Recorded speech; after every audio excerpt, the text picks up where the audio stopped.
ଦହିବରା ତେଲ ଭାଜି ଆଉ ଘୁଗୁନି ନା ଶୁଣିଲେ ପାଟିରୁ ପାଣି ଆସିଯାଏ। ସତରେ ବନ୍ଧୁମାନେ ଆମ ଏରିଆରେ ଏହାର ସ୍ୱାଦର ଅଲଗା ପରିଚୟ ରହିଛି। ଥରେ ଯିଏ ଖାଇଛି ସେ ପୁଣି ଥରେ ନିଶ୍ଚୟ ଏଠାକୁ ଆସିଛି। ଆପଣ ଦହିବରା ଖାଇବାକୁ ଇଚ୍ଛା କରୁଛନ୍ତି କି?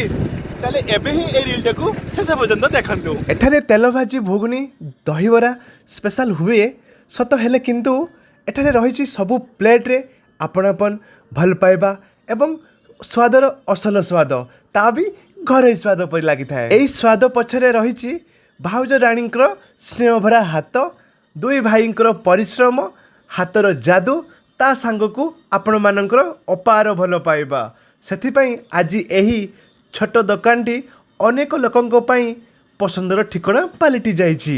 ସନ୍ଧ୍ୟା ସମୟରେ ହେଉ କିମ୍ବା ବନ୍ଧୁବର୍ଗ ଆସିଲେ ହେଉ କିମ୍ବା ସାଙ୍ଗସାଥି ହେଉ, ସେଇଠି ହିଁ ମନେ ପଡ଼ିଯାଏ ସେଇ ଦୁଇ ଭାଇଙ୍କର ଦୋକାନ, ଆନ୍ଦ ଭାଇ ଦହିବରା ଦୋକାନ।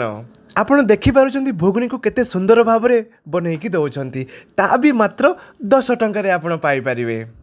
ଏଠାକୁ ବହୁ ଦୂର ଦୂରରୁ ଆସିଥାନ୍ତି। ସେପଟେ କୁଳିଅଣା କୁହନ୍ତୁ, ଏପଟେ କମାରପାଳ, ଭାଲୁବସା, ଗେଣ୍ଡାପୋଖରିଆ, ଭୁଆଶୁଣୀ କଥା କୁହନ୍ତୁ, କି ଏପଟେ ଆପଣଙ୍କ ଡାଙ୍ଗରସାହି, ଆଡ଼ଶିଳି, ଗଡ଼ାପାଳ କଥା କୁହନ୍ତୁ, ସବୁଆଡ଼ୁ ଚାରି ଦିଗରୁ ଏଠାକୁ ଆସିଥାନ୍ତି। ଖୁସି ମନରେ ଖାଇଥାନ୍ତି ଆଉ ତୃପ୍ତିର ଦୀର୍ଘ ନିଶ୍ୱାସ ଛାଡ଼ି ମୁହଁରେ ହସ ଦେଇ ଫେରି ଯାଇଥାନ୍ତି। ପ୍ରଥମ ଥର ସ୍ୱାଦ ହିଁ ଆପଣଙ୍କୁ ଏଠାକୁ ବାରମ୍ବାର ଟାଣି ଆଣିଥାଏ।